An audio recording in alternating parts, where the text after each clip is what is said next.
On paper, it was the dream brewery, a passionate home brewer, beloved by his friends, lauded for the incredible experimental beers he'd craft in his garage. Every weekend, his mates would get together, drink his beers and say, "Mate, you should totally open a brewery." Driven by the dream, he and his partner drained their life savings, took out a second mortgage, and poured their entire lives into opening their own brewery.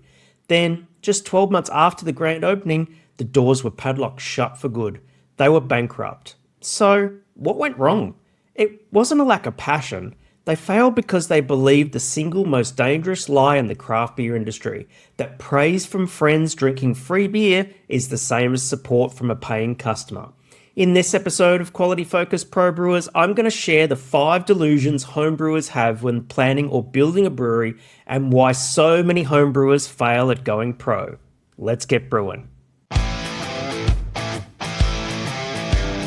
G'day brewers, my name is Hendo and I am a pro brewer coach from the Rockstar Brewer Academy. I help home brewers and pro brewers from all over the world brew amazing world-class beer. Hey, so today I wanted to tell you a story about a mindset, a fundamental misunderstanding of the brutal chasm between hobby and a business. In an industry where, for the first time in decades, closures of breweries have become a bigger part of the conversation than openings, as the craft beer market is maturing. And if you're planning to build a brewery, it's a story you need to understand. You see, the craft beer industry isn't in a safe harbour anymore. It's facing down-changing tastes and rising costs and more competition than ever before. Today, I'm going to tell you the story about a brewery that actually changed their course. We're going to dissect the lie that he used to believe, a lie built on 5 core delusions that homebrewers constantly fall for when they try to go pro. We'll look at the real-world patterns and stories of failure to understand why great beer just simply isn't enough anymore. I work with loads of homebrewers who dare to live the dream and go pro by opening their own brewery, and recently I've been working with a member of the Rockstar Brewer Academy. Let's call him Dave, alright? Just to help him run his brewery his way, but to balance it with the modern reality of the industry. For years, Dave's garage was his mate's unofficial tap room. He made a phenomenal triple dry hopped hazy IPA, a complex pastry stout with hand-toasted coconut, and a sour that would make your jaw ache in the best possible way. His friends couldn't get enough, and they'd say, "Dave, mate, you have to sell this," they'd say, holding up a glass of the free, generously poured beer. "This is better than anything that I can buy." And Dave, he believed them. I mean, why wouldn't he? These were his people. Their praise was intoxicating, a constant validation of his skill. This is the free beer effect, I call it, in its purest form. But the thing is, it's a psychological trap that's built on politeness, social obligation, and a complete lack of the financial risk for the person giving the feedback. I mean, think about it. When one of your friends hands you a beer they proudly brewed, I mean, what are you going to say? Even if it's just fine, you're not going to tell them it's mediocre. You'll find something nice to say, like, "Wow, the aroma on this is incredible," or, "Oh, really, I like what you've done with the hops here." You're encouraging a passion, not critiquing a product. But the second that money enters the equation, the entire relationship between you, the brewer, and them, the drinker, changes. You effectively swap out that once polite friend with a silent, anonymous customer. And that customer isn't there to support your hobby. They're there to exchange their hard-earned money for a product that delivers consistent value. They vote with their wallet and their silence is deafening. This was the first rock that shattered Dave's dream. The grand opening was a success, packed with friends and family celebrating, and over the first few weeks, trade at the tap room was brisk because everybody wants to check out the latest brewery in town. But over the subsequent weeks, the tap room fell quieter and quieter. The strangers who came in would order a flight, they'd sip, they'd nod, and a lot of them just never came back. It's not that they disliked the beer, but the complex high-alcohol stout Dave was so proud of wasn't what they wanted after a long, hard day at work. His ultra-hoppy IPA was just too niche for a casual drinker. The praise of his friends had given him a completely warped perception of market demand. He never did the actual work, figuring out a target audience, analysing competitors and understanding what real paying customers, not his mates, actually wanted to drink on a regular basis. Because the hard truth is this: your friends are not a focus group. A hobby is not a business, and praise without a price tag is the most dangerous data you can get. This is how I see it. Loving a beer at a free tasting is not the same as a customer ordering a second pint. Dave's Brewery was built on a foundation of anecdotal evidence formed from a biased, focus group who were getting free beer. It was a business plan built on vibes, and in business, vibes just don't pay the bills. Now, before I dive into how your recipes can impact your potential for success, could you just take a moment to check to see if you're subscribed to the channel? I see comments all the time from brewers saying that they thought they were subscribed but actually weren't. It's free and it ensures you get notified when I release a new episode. And my honest promise to you is that I'll keep creating awesome content that helps you. Now, the next delusion that grows out of the homebrewer's garage is an overconfidence in complex, genius recipes. When you're brewing at home, complexity feels like mastery. Juggling 6 different hop additions, 8 different malts, using exotic adjuncts like hand-foraged juniper berries or running a multi-step mash schedule that takes all day, it feels like the peak of the craft.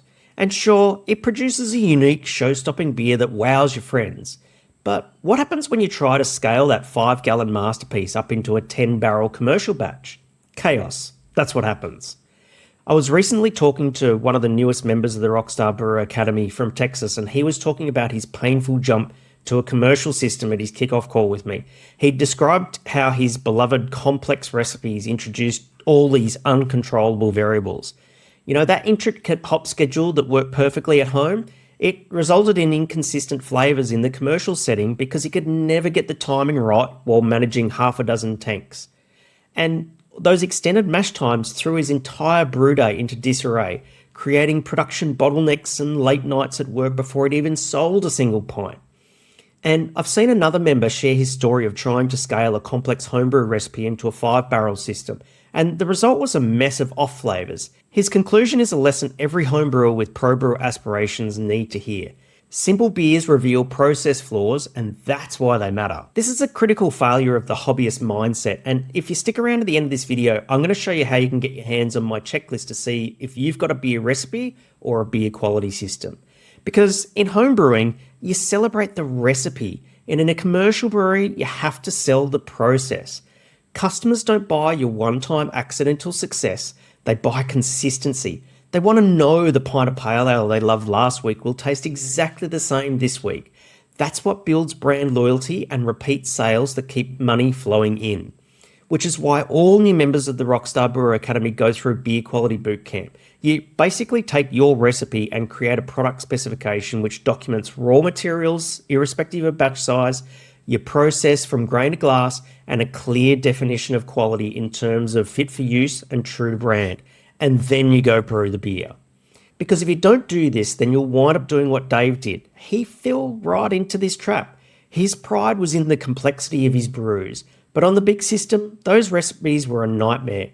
The hand-toasted coconut for his stout?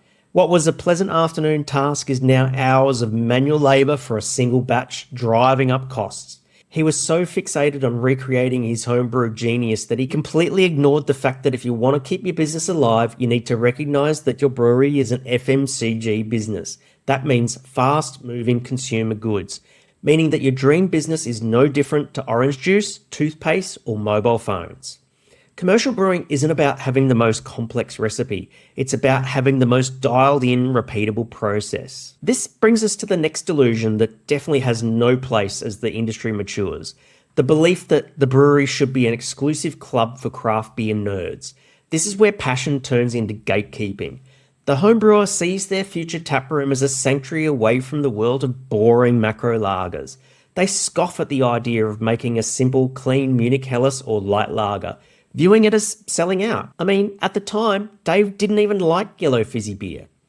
I remember in the early 2010s when Greg Cook from Stone Brewing would actively speak out against yellow fizzy beer in favour of beers with more flavour intensity. While that was true back then, it's definitely not the case now. Because by creating a complex and flavour diverse lineup, Dave was alienating the single largest group of beer drinkers. Most people are not craft beer aficionados. They're the friend, the spouse, or the co-worker who gets dragged along to the cool new brewery. And when they take a look at a menu filled with hazy IPAs, pastry stouts, and kettle sours, they don't see creativity. They see an intimidating wall of options with nothing for them. They just want a beer. This is especially true with male customers. That macro lager drinker who's just walked through the door walks up to your row of taps and suddenly he's emasculated. For years, he's walked into his local pub, pointed at the tap with his favourite macro brand, and he gets a beer that just tastes like he wants it to taste. Take that away and all of a sudden, that man is disempowered because he's no longer in control. A tap list with unfamiliar beer names and weird beer styles is foreign to him, and he has no idea what to order other than he already knows that he just doesn't want any of that fruity stuff. And now he's with his group of friends. He gets the dreaded veto vote. And in any group, the person who can't find anything they want to drink has the power to make the whole group leave. You didn't just lose the sale of one light lager, you lost the sale of 4 other higher margin IPAs his friends would have ordered had they have stayed. Successful breweries understand this. They always have a gateway beer, that one clean, approachable, familiar option that welcomes everyone, from the beer geek to the Bud Light drinker. It's the beer that pays the bills and keeps groups in their seats. Dave's Brewery used to be a temple to his own taste. His tap list was a reflection of his homebrew hobby, complex, niche and challenging. He had nothing for the non-craft drinker. Oh, of course, he had what he thought was a gateway beer, but it was Dave's own interpretation of what he thought a gateway beer should be. It was a lager dry hopped with Citra and Mosaic that he called a New World Pilsner. That sort of beer doesn't even come close to what the macro beer drinker wants. And if you're thinking that your Kolsch, your cream ale or your blonde ale are replacements for a macro style lager, you're going to be sorely mistaken. Dave saw his role as educating his punters' palates, not serving their needs. He failed to realise that you're not just competing with the brewery down the street, you're competing with every bar that will happily pour a familiar macro lager. That's why I sent him to go check out the Formulator Killer flagship lager module inside the Rockstar Brewer Academy, because the truth is, a brewery is a hospitality business first and a creative outlet second. By refusing to brew a beer for the masses, Dave was ensuring his taproom would stay empty. And in today's crowded market, there's immense pressure to stand out. This leads homebrewers down the path of the next delusion, which is the obsession with brewing the next hype style, while ignoring the beers that actually pay the bills. For years, the craft beer story was driven by novelty. Dessert stouts, glitter IPAs, you name it, all in an effort to grab attention. Homebrewers who are often deep in the trend chasing and recipe writing side of the hobby carry this mindset with them.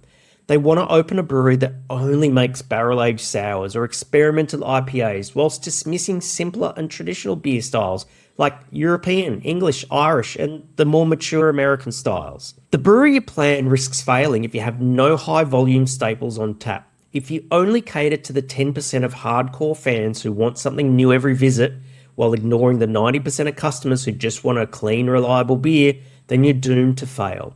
And here's the other challenge you'll create. I've seen breweries focus on unique, challenging flavours and weekly releases. Think about the time and effort that goes into creating the recipe. Sounds fun, right? But now you're doing it weekly and you've got to do the boring packaging development work too. And let's not forget the government label approval as well if you need it. Rapid and constant product development will burn you out fast, and that high-risk, untested recipe that you just scaled up to 10 barrels didn't turn out the way you planned, so now you're questioning whether to release it or put it down the drain.